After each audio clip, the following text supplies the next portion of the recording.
Hey guys, it's me again, and yeah, you've tuned into the right place because it's the second part of my history of giant robots, and I hope you guys are ready and really pumped up for it and everything. Tonight we're going to talk about two things. We're going to talk about the unknown years along with the robot romance trilogy, which if you don't know what that is, don't worry about it. We'll fix that in a minute. And number two, we're going to talk about Voltron. Oh yeah.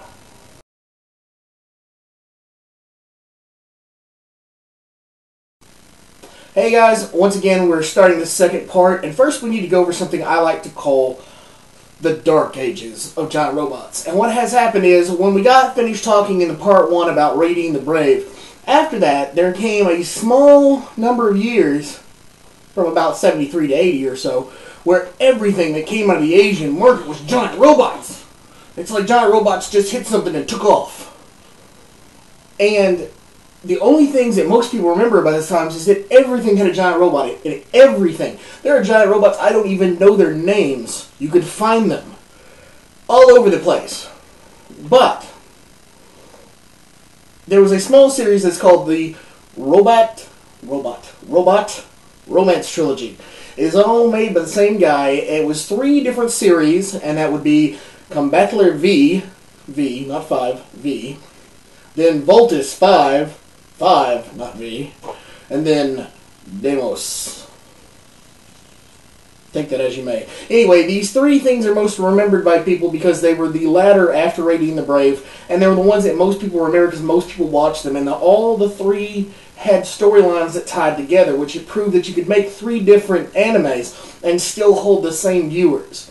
Anyway, after that, though, there was this huge lag where there was like tons and tons and tons of giant robots that nobody remembered their name. And then, out of the ashes, we get what is originally called Go Lion. That later became Voltron. Now, Voltron has a very interesting existence. I'll show you guys my Voltrons. I have the last season of Voltron, which is, of course, the Black Lion. And I have the first season. Sorry, I had to get it in frame there. Which, of course, is the Blue Lion. Right? And they're in these great little collectible tins. I don't know if you can get them the same way, but this is all bas relief, like you can actually feel all the stuff. Anyway, I digress. Let me get back into Voltron. So, when Voltron's made, it's called Go Lion, and it's mediocrely, well, most of the Japanese public liked it. It was a cartoon, I'm saying? It's still budding anime, and a lot of people don't understand anime the way they understand it now. So, a company over here, looking over there and seeing that there's like 3 different series that it could use. And they figure, they did it with this whole robot romance trilogy before. So what they're going to do is they're going to take 3 anime series that they can buy really cheap from over in the Asian market, bring them over to the US, and when they do, they'll make a series that continues on. And so they decided on this name, Voltron, which sounds really cool when you say it with that kind of voice, right? Anyway, so the first was going to be Go Lion, which we all know is Voltron. Then there was going to be Vehicle Voltron, which I can't remember of the anime they used. But the third was going to be Gladiator Voltron. And these were going to be set in different levels of space away from the planet Earth. So that the one we know, which is Go Lion, or Lion Voltron, is farthest from Earth. And then as we get a little closer, we would have Vehicle Voltron.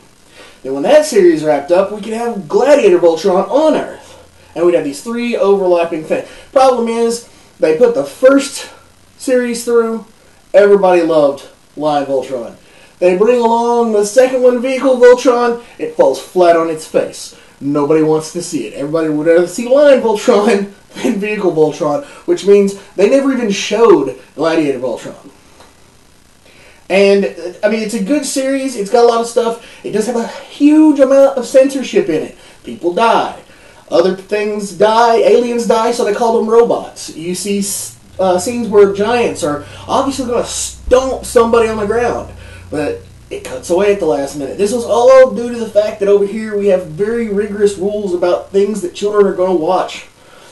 Where over there, they're kind of okay with a lot of stuff. Anyway, so that's part 2 of the history of giant robots. We've talked about the Dark Ages. We've talked about the Robot Romance Trilogy, which if you remember is Combattler V, Voltus 5, and Demos. Also, we have discussed very shortly Voltron, And I'll elaborate on Voltron in a video sooner or later, and we'll get down to the nitty-gritty of what's different and who you can expect to see survive and not, and so on. I'm going to talk about something real quick, and that is someone asked me on Facebook if I was going to talk about Transformers. And the reason I have to say this is after very lengthy talks with some of my friends and associates, I've classified giant robots as having human pilots. And we all know Transformers don't have human pilots.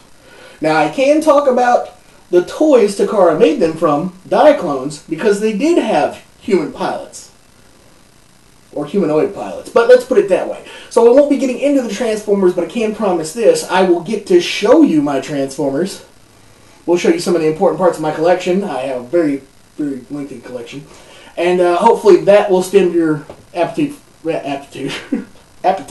for Transformers. But anyway, thank you guys for tuning in to part 2. Come back for part 3. We're going to talk about the move through the 80s where certain things happened, certain things didn't happen with giant robots, and then we're going to move into the 90s with Super Sentai, which some of you may or may not know is Power Rangers.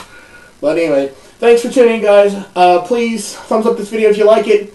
Rate, comment below, subscribe, do whatever you want to do. This is me, and I hope you learned something, and I'll be seeing you.